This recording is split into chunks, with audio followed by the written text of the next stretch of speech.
CCGL 2022 HCF and LCM से question number 1 है. The ratio of two numbers is 6:7 and their HCF is 3.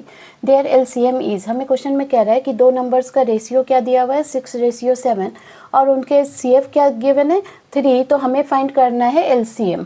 तो यहाँ पर option given है 124, 128, 122 एंड 126.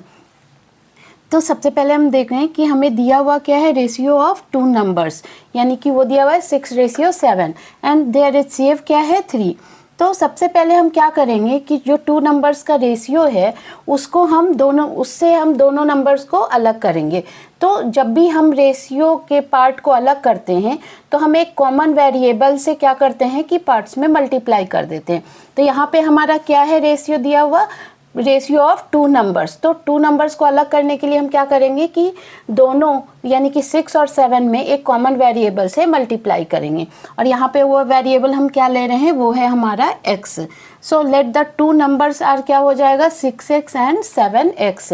अब हमारा नंबर क्या है तो 6x एंड 7x. इसे हम 6 multiply x and 7 multiply x भी लिख सकते हैं.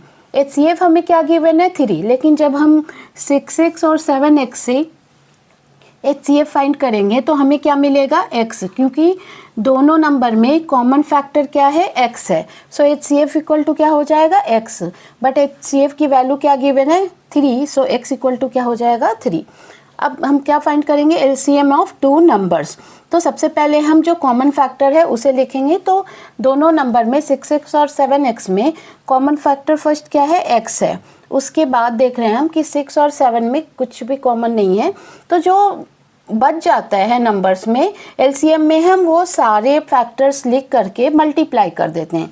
तो फर्स्ट नंबर में क्या बचा है 6. सो x मल्टीप्लाई 6 मल्टीप्लाई और सेकेंड नंबर में क्या बचा है 7 मल्टीप्लाई क्या हो जाएगा 7. सो LCM इक्वल टू क्या हो गया x multiply 6 multiply 7 equal to 3 multiply 6 multiply 7.